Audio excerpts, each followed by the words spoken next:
నమస్తే. Mood of ఆంధ్రకు స్వాగతం. స్థానిక సంస్థల ఉప ఎన్నికల్లో వైఎస్ఆర్సీపీ విజయడంకం మోగించింది. కూటమి బొక్కబోర్ల పడింది. ఇవన్నీ వైసీపీ స్థానాలే అయినప్పటికీ వాటిని అధికారాన్ని అడ్డం పెట్టుకొని సొంతం చేసుకోవాలని ప్రధానంగా టీడీపీ వ్యూహాత్మకంగా ముందుకు పోయింది. అయితే కూటమి అధికారానికి చాలా వరకు వైసీపీ వాళ్ళు ఎక్కడ అంటే వాళ్ళ ప్రలోభాలకు కానీ బెదిరింపులకు కానీ లొంగలే. అందువల్లే వైసీపీ 50 స్థానాలకు ఎన్నికలు జరిగితే 39 వాటిలో గెలుపొందింది. నిజానికి గత సార్వత్రిక ఎన్నికల్లో 11 అసెంబ్లీ సీట్లు, కేవలం 4 పార్లమెంటు స్థానాలకే పడిపోయిన వైసీపీ ఇక రాజకీయంగా పని అయిపోయిందనే అభిప్రాయం సర్వత్రా వ్యక్తమైంది. జగన్మోహన్ రెడ్డి గారు కూడా ఇక కోలుకోలేరని అంతా అనుకున్నారు.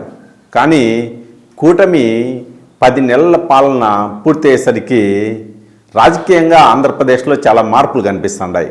మరీ ముఖ్యంగా మంత్రి లోకేష్ గారు అమలు చేస్తున్నటువంటి రెడ్ బుక్ పాలన పుణ్యాన వైసీపీకి జీవం పోసినట్టయింది. ఒక జెడ్పీటీసీ స్థానం, అది కూడా వైఎస్ జగన్మోహన్ రెడ్డి గారి అడ్డాగా పిలుచుకునే కడప జెడ్పీ చైర్మన్ స్థానాన్ని వైసీపీ నిలుపుకునేది. అట్లనే 24 ఎంపీపీ స్థానాలకు ఎన్నికలు జరగగా 18 చోట్ల వైసీపీ గెలుపొందింది. అట్లనే 17 వైస్ ఎంపీపీ స్థానాలకు ఎన్నికలు జరగా 12 స్థానాల్లో విజయం సాధించింది వైసీపీ. ఇక 8 కోఆప్షన్ మెంబర్స్కు జరగా అన్నిటినీ కూడా వైసీపీ దక్కించుకుంది. ఓవరాల్గా చూస్తే 39 చోట్ల వైసీపీ తన హవా సాగించింది. అంటే ఏమని అర్థం?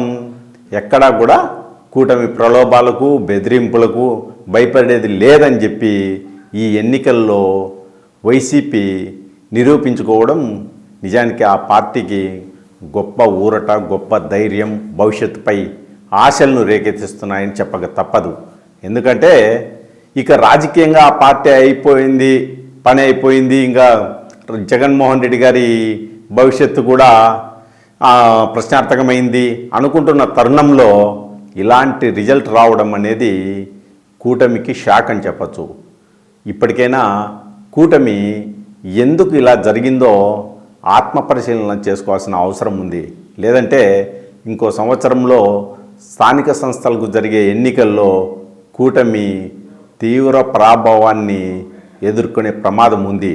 అదే జరిగితే సార్వత్రిక ఎన్నికలకు ఎంతో ముందుగానే కూటమి రాజకీయ భవిష్యత్తు ప్రశ్నార్థకమవుతుందని అర్థం చేసుకోవాల్సిన అవసరం ఎంతైనా ఉంది.